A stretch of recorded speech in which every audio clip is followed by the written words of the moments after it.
Do you hark back to the days when you were playing? It's a good question, actually.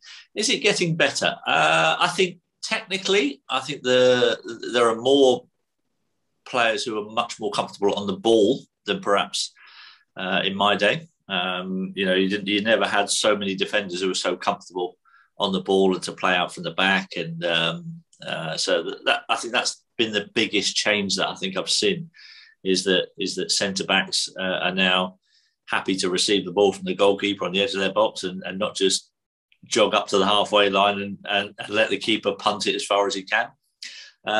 So I think from that point of view, from a spectacle, I think the football matches are nicer to watch from a technical point of view. I think probably one of the frustrations that I have watching football in this day and age is that teams seem to have forgotten how to chase a game. So they'll carry on playing in the 85th minute the same way as they were playing in the first minute, even when they're losing the football match. And I think that's one of the biggest frustrations, I think, watching football for me is when a team is losing with 5 or 10 minutes to go. They're sticking to their principles and passing the ball around the back. And I'm sat there watching going, you're losing the game. You're losing the game. You have to try to put pressure on the opposition. You have to try to change your tactics to try and get something out of the game. And it's frustrating to watch teams passing the ball around at the back with a couple of minutes to go when they're in desperate need of a goal. And that's one of the things that I don't think has improved with time, if I'm honest.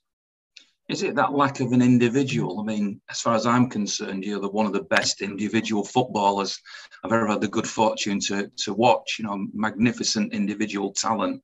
We seem to have gone down the route these days with City at the top of the league of it all being about the team and all about, which is marvellous to watch, but it lacks individuals. Is that something that you would like to see a return of? Yeah, I must admit, I'm a huge fan of watching individual players who can do something a little bit different to everyone else.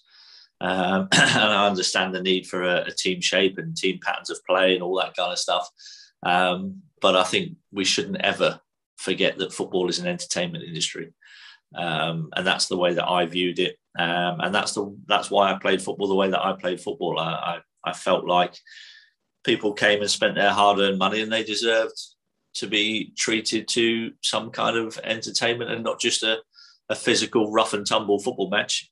I think it had to be, nothing gave me more pleasure than doing something on a football pitch. And it might not even have led to a goal. It might just have been a little bit of skill that's got me past somebody. It might have been an exceptional piece of ball control. But when you do that and the whole stadium just breaks into a round of applause, it kind of gives you a very warm feeling and a feeling of satisfaction that, you've put a smile on these people's faces and you've done something that they'll be talking about tomorrow. And that was kind of one of the biggest things for me. So, yeah, I'd like to see, I still like to see individual brilliance in football matches. And if that is sometimes to the detriment of the team, then I think sometimes that it's worth it because it puts entertainment value on, and that's what people spend their money on. Talking about City, because they're the top of the pile at the moment, are there any players in that team that you look at and think, that's a player with the potential to be a great individual, or is it all just about the team gelling together?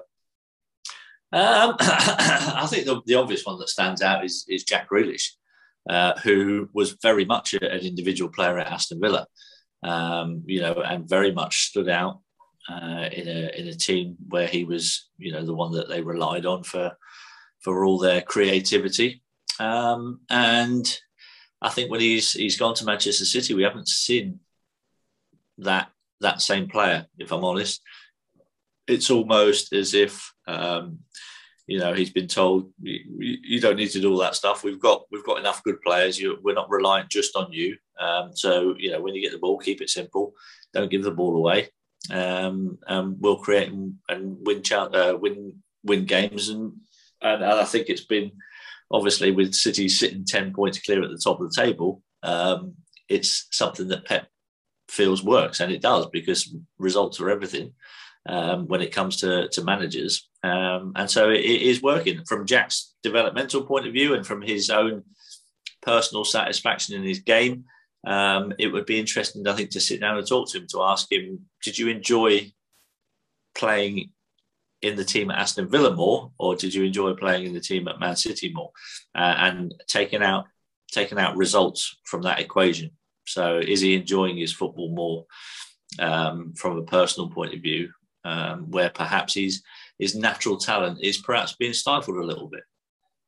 So on that basis, since you brought up Jack Grealish, is he going to ultimately adapt to Pep's way of playing, or will Pep allow him to flourish once he gets to the sort of right way of thinking in the City squad? Because at the moment, he's not even in the team, is he? No, he's not. And I think it wouldn't surprise me if he doesn't adapt. I think they'll get rid of him because I think Pep's that ruthless with his team. And if you're not willing to adapt to his methods, then I think your time at City will be pretty short. So he has a choice to make, and that choice is: does he want to adapt his game and win lots of medals, or does he want to stay true to himself and the way that he thinks football should be played, and become that entertainer again? Interesting.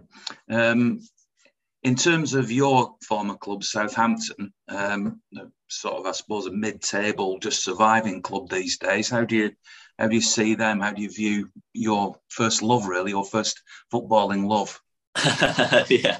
Well, to be honest, Spurs was my first footballing love as a boy. I was a Spurs fan and a big Glenn Hoddle fan. So, but Southampton took me in at the age of 16, and I've never looked back since. They've been absolutely brilliant as a football club to me through my football career. And so, yeah, I've always been incredibly interested in how they've gotten on and the ups and downs over the years. And that's what being a football fan is all about. I've watched them down in League One, and I watched them bounce back up again. And I've watched a bit of a struggle the last few years, to be honest, flirting with relegation again.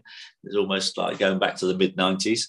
But it's nice that they've had a decent little run now, sit comfortably in mid-table. And I think most fans are now pretty comfortable with where the team are, and aren't really looking over their shoulders at the relegation zone at the moment. So that's a nice place to be in, because for quite long periods of time over the last 2 or 3 years, that's the position that we've been in. They're a club, though, that are unlikely to test the big teams near the top, though, in the foreseeable future, aren't they? No, I think the level of ambition at the moment is probably, if we can get into the top half of the table, I think that's a good position for us. With the level of investment that there's been in the team, I think if we were to challenge anywhere into the top half of the table, we could consider that a success. But we have new owners that have just come in, and you don't know, what their plans are at the moment, where their ambitions lie, and so we keep our fingers crossed that investment will be good, and we can build on what we've got there. And I think for a club of our size, I think if we can get to a position where we can challenge for Europa League football, I think that's probably about the best we can hope for.